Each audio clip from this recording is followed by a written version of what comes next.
Bienvenue à l'émission Grain de sel avec notre toujours sympathique chef, Éric. Salut, Zana. Oui. On va travailler le saumon aujourd'hui. Oui, on va travailler le saumon. On va travailler des boulettes de saumon pour faire des hamburgers. Donc, on va tout hacher ça, préparer tout ça. En deuxième service, on va préparer une rillette de saumon, en fait, un duo, un beurre composé de saumon fumé, saumon frais. Moi, j'ai bien hâte que tu nous montres comment on fait pour que la boulette de saumon se tienne. Ça prend beaucoup de patience. Ah, t'en as apporté aujourd'hui? J'en ai apporté aujourd'hui. Ah, mais c'est super. Alors, à nos saumons? Un saumon nous prend? Arrête. Pas tout le monde qui aime ça, les jeux de mots, Éric. Ah, on s'en fiche un peu. Hey, c'est ta blague, toi. Ah ouais?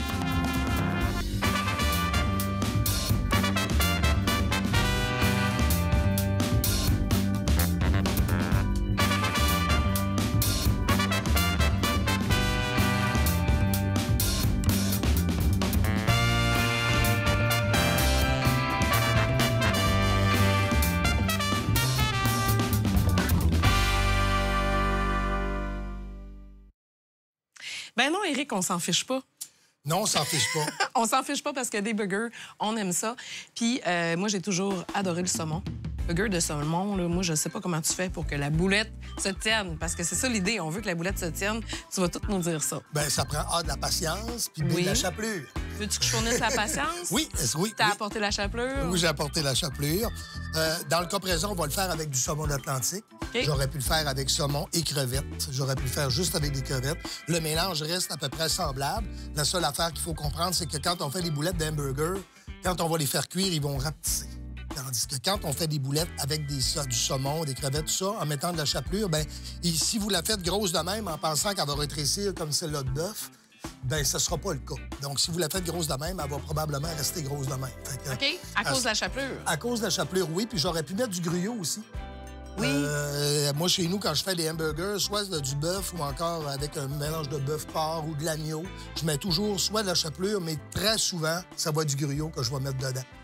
Okay. Ça va absorber le gras de la viande, ça va absorber le goût. Fait que la viande, en cuisant, bien, elle va s'en aller se réfugier dans les grains d'avoine. Puis là, à ce moment-là, il va y avoir les grosses compagnies, les grosses compagnies spécialisées des hamburgers ont compris ça fait longtemps.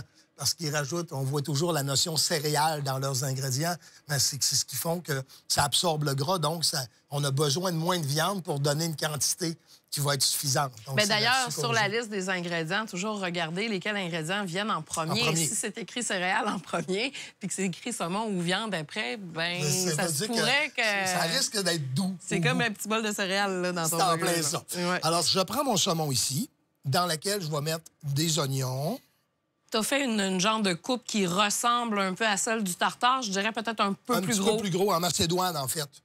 Le tartare, ça, c'est des grosseurs. Vous avez la brunoise, qui sont des petits cubes. Vous avez la macédoine, qui est une 16 au-dessus, puis une coche au-dessus. Puis vous avez aussi, après ça, là, la grosse macédoine, le gros cube.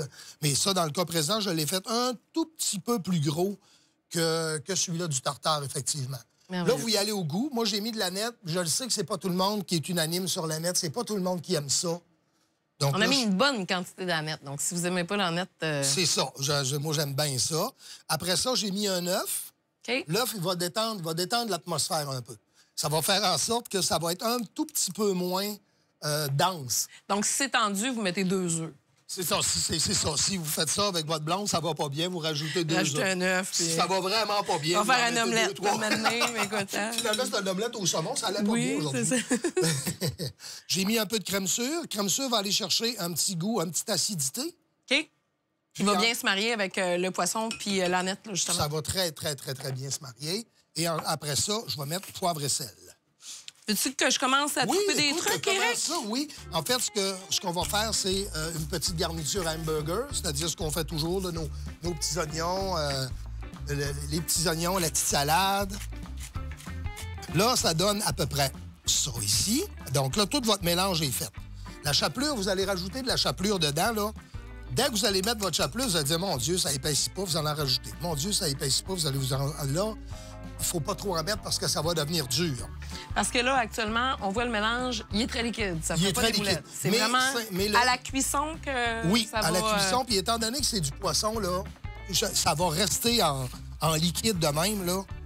Mais en cuisant, vous allez voir que ça change pas mal. D'accord. Donc, là, on voit ça ici comme ça. Côté poisson, là, côté saumon, là, quand on arrive à choisir notre saumon, c'est quoi tes trucs, Éric? Est-ce que, tu sais, des fois, là, dépendamment de la diversité du saumon, j'imagine, on a des saumons qui vont être vraiment plus orange. Bon, la truite est plus orangée. Le saumon va être plus couleur un peu pêche, là. Mais des fois, il y a des saumons qui sont plus pâles, qui sont plus foncés. Il y en a qui ont plus des stries plus apparentes. Est-ce que ça peut dépendre de la provenance du saumon? Oui, vous avez dans les saumons sauvages, en tant que tel, ce qu'on appelle du sockeye. C'est des poissons qui sont... C'est du saumon sauvage, mais ce qu'on appelle saumon sauvage, c'est du saumon du Pacifique. Okay. Donc, c'est un poisson qui va être beaucoup plus sec, beaucoup moins gras. Le saumon d'Atlantique, lui, est beaucoup plus gras, mais le saumon d'Atlantique est d'élevage, beaucoup plus aussi. OK. Donc, ce que je fais, Isabelle, regarde, je fais juste faire les boules ici, puis regarde la texture, là. Ah, si ça reste mou, puis ça va coller en cuisson. Moi, j'ai un truc pour les boulettes. Je pense que ça devrait fonctionner pour ça aussi. C'est un truc qui fonctionne à merveille quand on fait des boulettes de bœuf. Vous savez, on fait la boulette de bœuf, puis souvent, à la cuisson, le centre, il gonfle. Oui, je comprends, Laurent. Donc, on le renfonce au centre. Le truc, c'est de faire un petit trou comme ça, dans le milieu. Ça l'empêche de lever, puis ça fait une belle boulette droite. Ça serait le même principe. Ça serait le même principe. Bon. Mais il gonflera pas tellement. Non? Non, il gonflera pas tellement. Il est mieux. Mais en tout cas, pour vrai, avec les boulettes de bœuf, ça marche à merveille. Oui, j'avais vu ce truc-là, puis je l'avais essayé. Je trouve ça génial. Alors, la mayonnaise, Éric, on met mayo? Mayo, ananas, curry, miel. Est-ce qu'on met toute l'ananas qui est là? Non, le petit... Ah, ça va être parfait. Fait. Ça va être parfait. Mayo, ananas, miel avec le curry. Mayo, ananas, miel, puis vous pouvez vous gâter avec un extra ail aussi. Ah oui, ça, là, quelle pour bonne les idée. hamburgers, il n'y a pas de bonne puis de mauvaise réponse. Hein? Okay. On s'entend qu'on y va pas mal selon notre goût. Regarde, ce que je fais ici, ça me donne à peu près ça. Je vais nettoyer ça ici, comme ça. Là, tu viens d'inventer ça, de mettre de l'ail là-dedans, hein, parce que j'en ai non, pas. Mais l'oignon, on peut mettre des petits oignons verts. Curry, tu me l'as salé? Oui. As-tu déjà remarqué quand on fait une mayo curry, si vous avez déjà fait une mayo curry, je vous le propose, c'est vraiment une mayo qui est le fun parce que ça fait différent là, des petites mayonnaises qu'on fait des fois pour accompagner la fondue, par exemple. Oui, puis moi, je suis assez pro-curry, moi. Ah oui, moi aussi, j'adore le curry. Ce qui est particulier, c'est que quand on fait la mayo au curry, vous allez voir que quand on met le miel, soudainement, là, la mayonnaise, elle fonce, vraiment. C'est comme si ça venait chercher la couleur du curry, là. Ouais, en une fois. J'enfourne mes boulettes, 375 environ, je vous dirais peut-être une dizaine de minutes. Okay. Après 10 minutes, non, je vais reprendre les gaz, mais il me semble que c'est une meilleure idée, ça. Un feeling comme ça, là. You got a feeling. Voilà. Et ça donne ça comme résultat, donc les boulettes sont là. Voilà, comme ça. Fait que là, elles se tiennent vraiment bien, là. Ils se tiennent très bien. Je vais le garder. La preuve. La preuve. On a la est preuve. Là. Pour les pains, maintenant. Oui. On va utiliser ce qu'on utilisait la semaine passée, c'est-à-dire l'aérosol, communément appelé le push-push. Le push-push. Le push-push. Alors, on push-push un côté du pain. Ce que je fais, c'est que je vais en mettre juste aller-retour dans la poêlonne. Je vais les passer dans la poêlonne. Il y en a qui vont les passer au four. J'aime moins ça parce que le pain a tendance à se dessécher parce que ça prend trop de temps. Bien, c'est pas juste ça, hein. Faut pas passer tout droit, hein. Parce que là, maintenant, moi, ça m'est déjà arrivé plusieurs fois de... Boucan de la maison? Ben, c'est pas rien que ça. Là, c'est qu'il faut que tu restes à côté du four puis tu les surveilles. Puis je préfère le croustillant comme ça avec un petit peu d'huile parce que ça fait vraiment croustiller le pain beaucoup plus que s'il est au four, je trouve. Ça colore notre petit pain ici. Wow, c'est très beau. Moi, je vais réutiliser... tu sais que j'aime bien les petites salades. Les petites salades? Les petites salades, les bonnes petites salades. Je vais réutiliser la mayo au curry, en fait. C'est une bonne idée, ça. On va mettre la mayo au curry dans la salade. Ça va servir de petite vinaigrette crémeuse. Bien, c'est plus une vinaigrette à ce moment-là. C'est quoi la différence? Une vinaigrette, c'est fait à base de vinaigre. Ça, c'est pas une vinaigrette. Ça, c'est une mayonnaise. C'est une mayonnaise. Bon, mayo curry. C'est bon. Une mayo curry. Mais on peut se servir d'une mayo curry comme vinaigrette. Ouais, même s'il n'y a pas de vinaigre dedans. Même s'il n'y a pas de vinaigre, il y a de la vinaigre dans la mayonnaise de facto. Ah bon, OK. Fait qu'on Donc, est correct. ça s'appelle de on n'est même. pas trop Sinon, menteur. on s'organise, puis si on n'est pas sûr, puis la visite nous pose des questions, on passe à une autre question. On dit shooter. C'est ça. On dit shooter. Tu sais, quand tu veux éviter une question, tu cries shooter. Est-ce que ça je va bien. monte un burger pour toi ou tu veux le monter à ta façon, c'est-à-dire avec de la roquette puis... Effectivement, tu me connais bien. Je vais le monter moi-même. Je vais m'en occuper. je vais m'organiser tout seul. Oui, c'est correct. Tiens. C'est bien beau, ça. C'est très, très, très beau. Franchement, oui. Je pense que ça va être très, très beau. Je vais prendre ta Très, mayonnaise. très bon. Est-ce que tu vas prendre un petit peu de la salade? Ben oui, ça va être très beau, ça. Éric, d'ailleurs, j'ai une cuillère de bois dans les mains. Tu sais, pourquoi on utilise toujours... tu sais, quand on sert du miel dans un pot de miel, il y a toujours l'espèce de maillotche là, en bois. Il y a toujours là. la cuillère de bois. C'est toujours en bois, en tout cas. C'est toujours en bois. C'est parce que si on utilise du métal, surtout de l'aluminium, on risque d'oxyder le vinaigre. Et il y en a qui vont dire que ça joue sur les propriétés du vinaigre. Je suis un petit peu moins métaphysique, tu me connais. Ouais. Mais c'est possible aussi. Mais moi, c'est au niveau de la longévité du miel. Le miel va se garder plus longtemps s'il est utilisé avec des outils de bois. Mais c'est le cas dans beaucoup de choses en cuisine, hein, qu'il ne faut pas utiliser justement des outils comme ça, qu'il vaut mieux utiliser soit plastique ou bois. Oui. C'est le cas de plusieurs ingrédients. L'huile en particulier. Ah ouais, hein? Alors, écoute, je vais te... Oui, parfait, on va se monter On est des rendu belles là. assiettes. On est rendu là. J'ai bien hâte de goûter à tes boulettes. Veux-tu une grande boulette? Étant donné que t'as pas de... Je veux une grande boulette, moi. Tiens, regarde, je te boulette ça, cher. Ouais. Je te mets ça là. Oui. Tiens, je veux pas briser ta décoration, là. Ouais. Tiens. Moi, ça sera pas vraiment un burger. Je vais le servir comme une fille qui est intolérante au gluten. Ben, c'est parfait. Pas à 100 tu sais, comme bien des gens. À temps partiel? Cette histoire de gluten-là, il y a des gens qui sont cœliaques qui peuvent absolument Oui, pas c'est en vrai. manger. Moi, il faut pas que j'en mange trop, mais tu sais, je peux quand même... Je vais le servir comme une boulette parce que je pense que ça pourrait être servi comme ça aussi, Éric. Hein? Effectivement. Je vais te voler 2-3 tomates. Ah ouais donc. Ah, voyons donc. Tiens. Mais c'est pas long. Il y a des preuves, hein? Il y a des caméras là, qui ont vu Il y a des que tu m'as caméras volé. qui ont là. vu que je piquais tes affaires, hein? Ouais. Voilà. On a des preuves. Avec un peu de bébé épinard. Comme je vous dis, puis comme on l'a dit tantôt, il n'y a pas de bonne puis de mauvaise réponse. Si vous n'aimez pas les épinards, vous mettez de la laitue.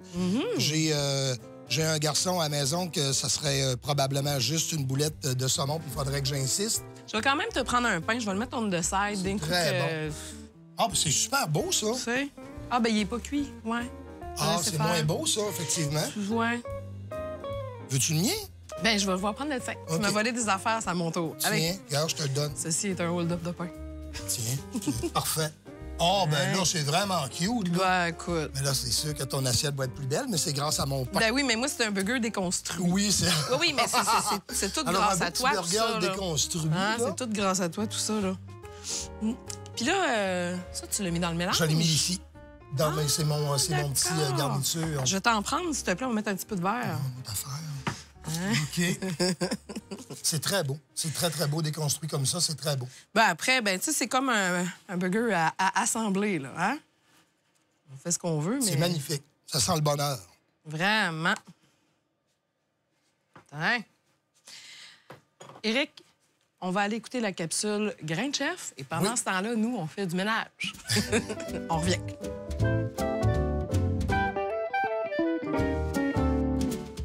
Grain de Chef, aujourd'hui, on parle d'un phénomène qui arrive dans les meilleures cuisines, un aliment qui devient rance, Éric. Oui, Isabelle, oui, c'est très régulier. Qu'est-ce que c'est exactement qu'un aliment qui devient rance? L'aliment qui devient rance, c'est fondamentalement l'huile que contient l'aliment qui est oxydée par l'air.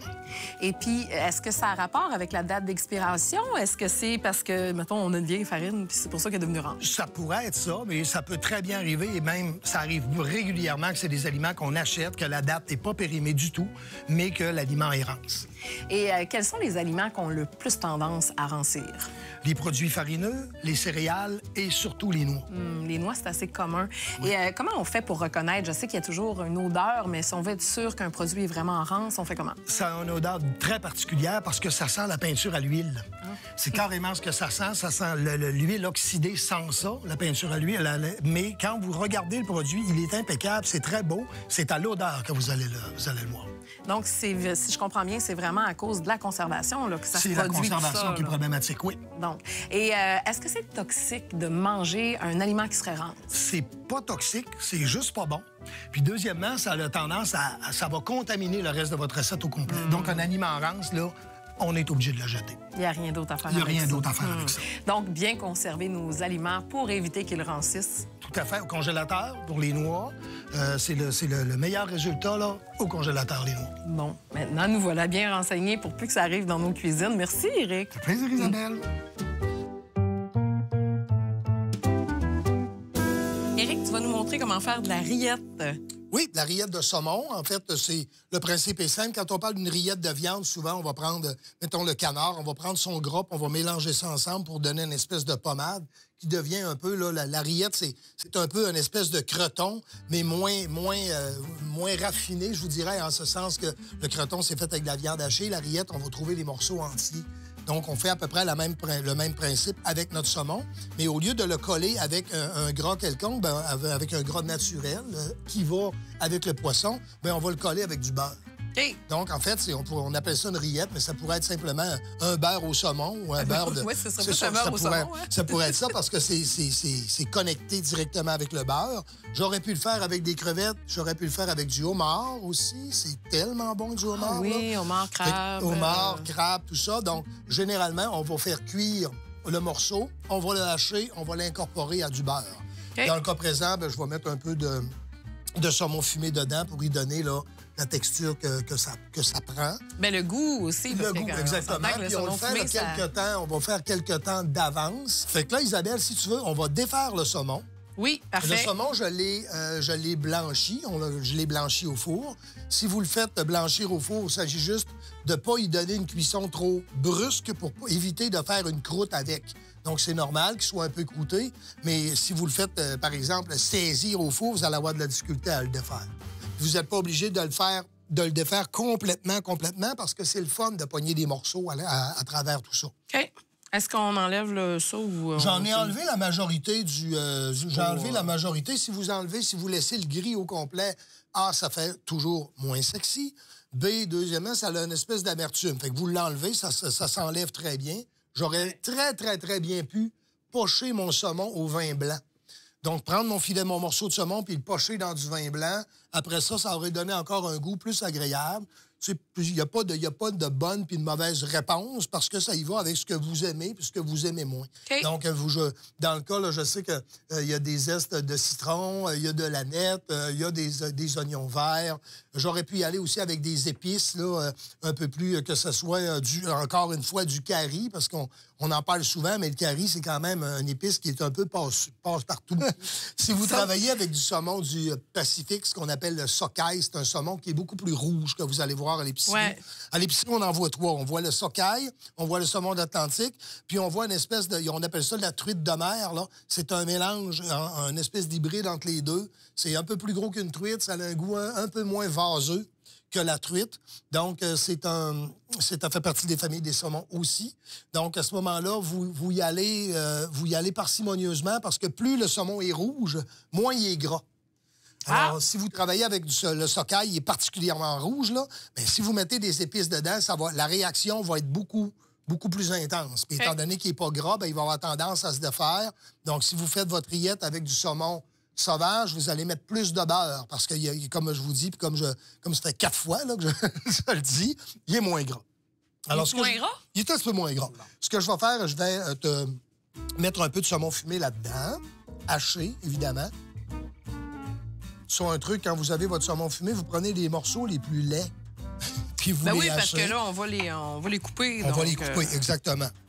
Ça va vraiment rajouter de la saveur, là, le saumon fumé. Ça va rajouter de la saveur, ça va rajouter de la texture aussi. Toujours selon l'utilisation. Si c'est pour mettre...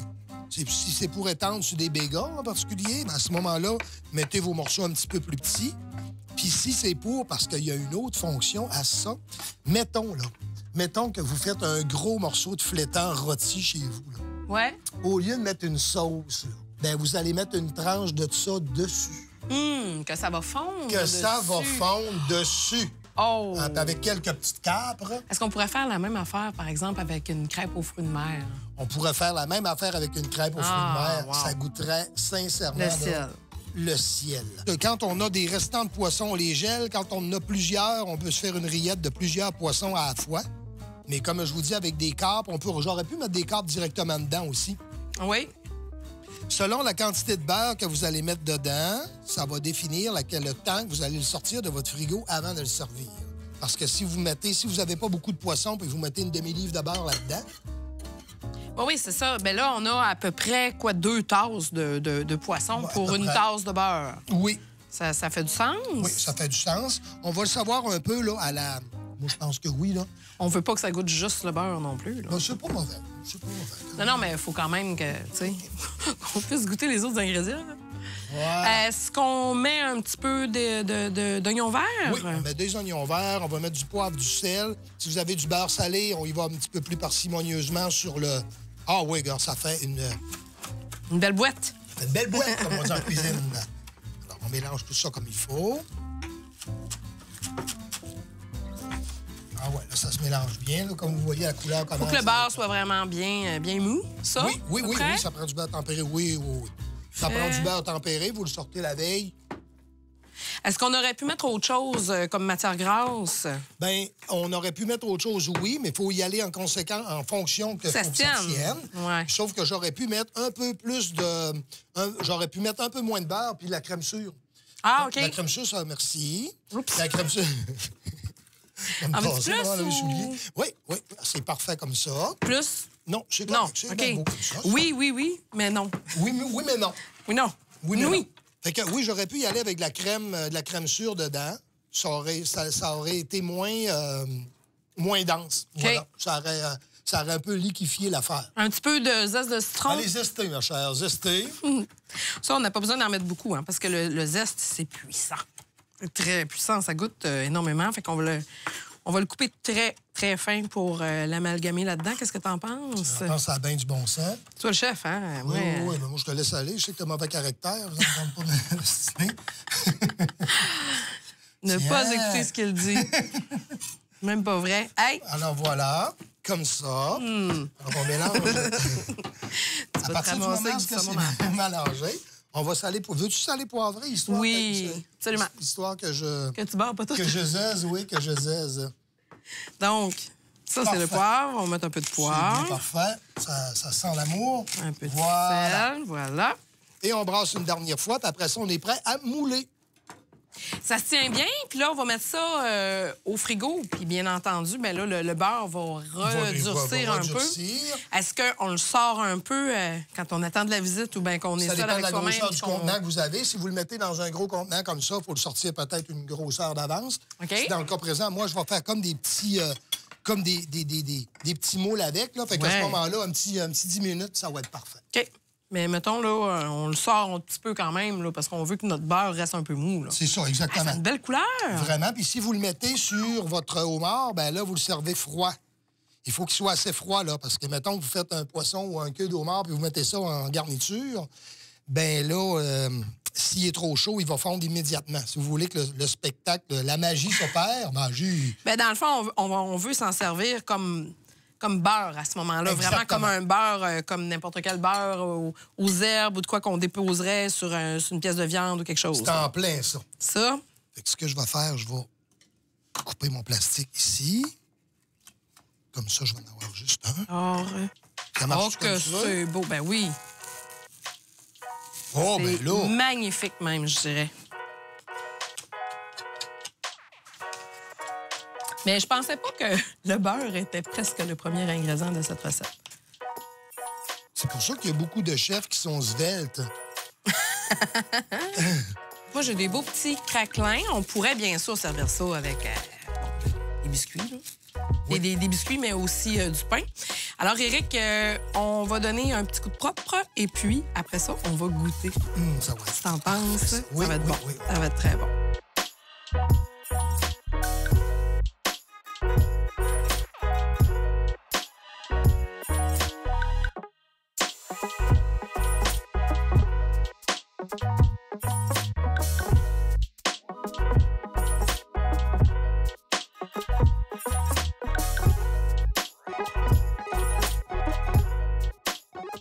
Deux belles recettes qui se complètent vraiment bien. Éric, tout d'abord, le burger de saumon avec le petit maillot funky, curry avec l'ananas. Vraiment belle découverte. Ça rajoute un petit sucre.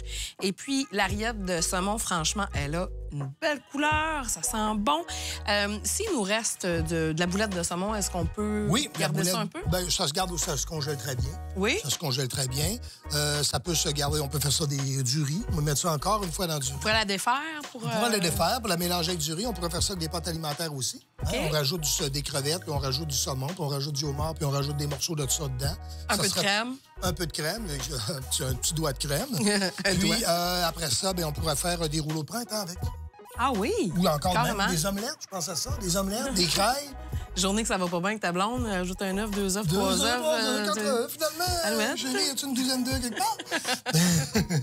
Parfait. Et pour la rillette, je dirais que d'après les ingrédients, ça devrait super bien se congeler. La rillette, ça se congèle très bien. Vous assurez que si le poisson il est bien cuit, il n'y aura pas de problème. Si le poisson est mal cuit, il va rejeter de l'eau un peu. Elle va être juste un petit peu plus liquide.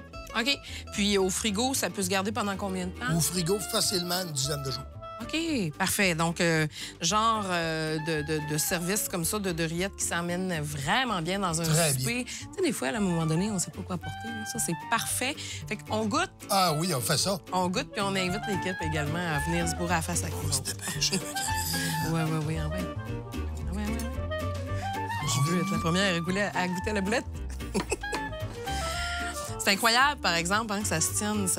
Hey, wow! C'est un complot, tout ça. À toutes les fois, je suis la première, puis là, je suis toute seule. C'est tout. Il aime pas le saumon ou quoi? Ben, ça me dérange pas, je vais tout manger. Non, c'est ça, exactement.